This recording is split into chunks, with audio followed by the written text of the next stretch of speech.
식민지 근대화론이 드러낸 한국 학계의 초상. 식민지 근대화론을 미친 소리로 치부하면 그만일 수도 있지만 실제로는 그렇게 만만한 주장이 아니다. 반복론도 탄탄하고 통계의 정확성을 기하기 위한 노력도 꽤 충실하기 때문이다.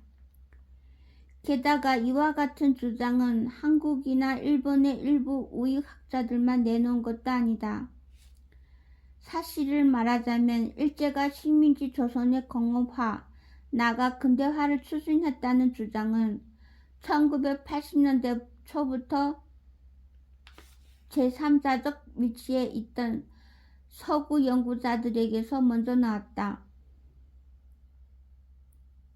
마크 피티, 사무엘 파워 산호 등 학자들이 일제히 식민지배가 지닌 개발주의적 측면에 일찍 주목한 바 있다. 한국인에게 충격적일 수도 있는 것은 해외 한국 학계를 대표하는 친한파의 거두 브루스 커민스도 그중 한 명이라는 사실이다. 그는 일제의 식민주의가 서구와 달리 식민지의 근대적 개발에 중점을 두었다는 점에서 식민지 개발주의라고 부를만하다고 평가했다. 놀랍게도 국제학계에서 일제의 수탈 측면만을 강조하는 한국 역사학계의 주장은 냉철하지 못한 국수주의적 태도로 자주 평가되는 것이 현실이다. 어떻게 이런 일이 벌어질 수 있을까? 서구 학계 연구자라는 사람들도 알고 보면 결국 옛 제국주의 국가 출신이고 결국 그 시선에서 바라보기 때문은 아닐까? 그럴 가능성은 배제할 수 없다. 하지만 정말 그렇게 생각해도 좋을까? 우리만의 자위, 우리만의 음모론 속에서 세상을 외면하는 것은 아닐까? 이 학자들이 일제나 서구 제국주의를 찬미하는 우익은 아니다. 오히려 이들의 대부분은 비판에 앞장섰던 사람이다. 사실은 한국 학계 쪽에도 문제가 있었다고 보는 쪽이 솔직하지 않을까? 해방 이후 오랫동안 한국의 역사학계는 일제가 남긴 식민사관을 극복하는 데 집중해야 했다. 그것은 물론 꼭 필요한 과업이었다. 하지만 민족적 치욕의 치유 과정에서 역사서술의 객관성이 적잖이 훼손된 것도 사실이다. 토지조사 사업 당시에 일제가 조선인 토지의 40%를 수탈했다는 수십 년간의 교과서 서술 같은 것이 대표적인 사례다. 실증적 근거가 박약한 이 주장은 식민지 근대화론자들의 좋은 먹잇감이 되었다. 이 장 앞머리의 쌀 수탈에 대한 이미지 역시 마찬가지다. 이런 학계의 박약함을 보여주는 가장 좋은 사례는 역설적이게도 식민지 근대화론을 이끈 대표 학자인 안병직 서울대 명예교수 자신이다. 학계에서는 잘 알려진 사실이지만 그는 원래 열렬한 좌파 민족주의 학자였다. 식민지 조선이 자본주의적 공업화는커녕 일제 수탈에 의해 여전히 반봉건 사회에 머물러 있었다고 강력하게 주장하던 인물이다.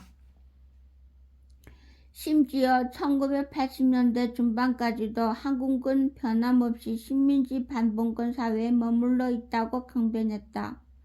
한국이 미국의 식민지인 한 자본주의적 근대화는 절대 불가능하다는 완강한 신념 탓이었다. 오래전 세계 자본주의 체제에 편입되어 고도 성장하고 있던 한국 경제가 여전히 식민지 반봉건 사회 수준에 머물러 있다는 주장은 일부 민족해방 운동 진영을 제외하면 사회운동권 내에서조차 시대착오적이라고 비판받던 시절이었다.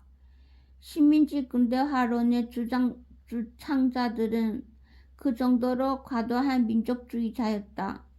그렇게 허술한 이념적 주장이 현실 앞에서 하염없이 무너지자 이번에는 반대편 극단으로 달려갔던 것이다. 1980년대 후반에는 1980년대 후반에서 1990년대 초중반까지 수탈과 개발론 또는 식민지 공업화론이라는 이름으로 처음 등장했을 때 경제사 연구자들의 문제의식에는 완고한 민족주의 사관이 낳은 편향을 극복해야 한다는 진지함이 있었다. 공업화라는 사실을 사실대로 인정하고 연구해야 한다는 그 나름의 치열함이 있었다. 개발과 수탈이라는 양면을 총체적으로 보아야 한다는 학문적 진전의 목표가 있었다. 그래서 당시 연구자들은 식민지 근대화론이라는 비판자들의 경멸스러운 명명을 한사코 거부했다. 이들의 노력 덕분에 한국 학계의 논의 수준은 한 단계 도약했다. 그들 중 일부는 이 멸칭을 오히려 자랑스럽게 받아들였다. 나아가 주관적 신념을 최대한 배제한 통계적 실증적 접근의 추구라는 자기 반성마저 배반했다. 그리하여 일부 식민지 근대화론자들은 뉴라이트 운동의 선봉에 선 사실상의 우익 정치운동에 합류하게 되었다.